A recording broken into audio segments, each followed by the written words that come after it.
Welcome to English Language Academy. The Secrets of the Silver Compass. English Story Chapter 1. The Stormy Beginning. It was a night of heavy rain in the small town of Windermere. The wind howled, and the trees swayed wildly.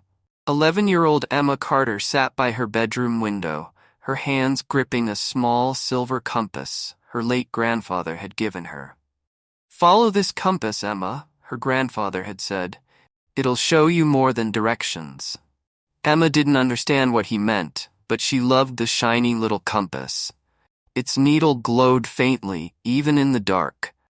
That night, as lightning flashed and thunder roared, the needle began to spin wildly. It stopped, pointing to the north. Curiosity filled Emma. She grabbed her raincoat, slipped on her boots, and tiptoed out of the house. Her dog Max wagged his tail and followed her. The glowing compass needle seemed to guide her as she walked through the storm.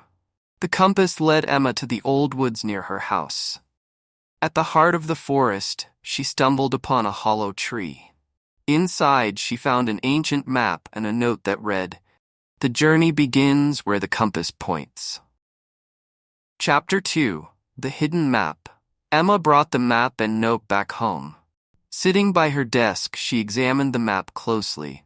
It was faded and torn at the edges, but she could make out landmarks she recognized from Windermere. The river, the hill, and an old tower. "What does it all mean?" Emma whispered to herself. The next morning, Emma showed the map to her best friend, Jake. Jake was 2 years older, with a knack for solving puzzles. "This looks like a treasure map," Jake exclaimed. "We have to follow it." With Jake's help, Emma planned their adventure. They packed sandwiches, a flashlight, and a notebook to jot down clues. Max barked excitedly, ready to join. The compass needle glowed brightly as they set off. Their first stop was the river. There, they discovered an old canoe hidden under some bushes. Inside the canoe was another note: "Trust the compass. It knows the way." Chapter 3. The Mysterious Tower. The compass pointed them toward the hill with the old tower. The tower was abandoned and covered in ivy. As they climbed its spiral stairs, the air grew colder. At the top, they found a locked chest and a riddle carved into the wall. "I speak without a mouth and hear without ears. I have no body, but I come alive with wind. What am I?" "An echo," Emma said after a moment of thought. The chest's lock clicked open, revealing a golden key and another note. The key unlocks what lies beneath. Chapter 4. Secrets Underground. The compass now pointed toward the caves near Windermere.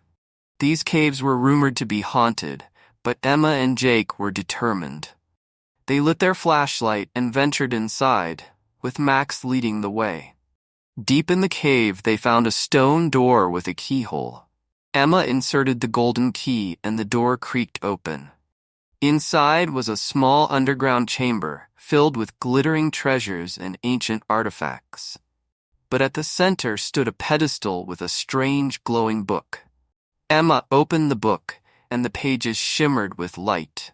Words appeared on the first page.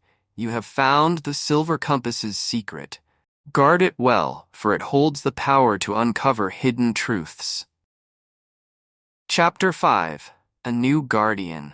As Emma held the book, the compass glowed brighter than ever. Suddenly, the room filled with a soft humming sound. An image of her grandfather appeared before them, looking proud. "Emma, you have done well," he said.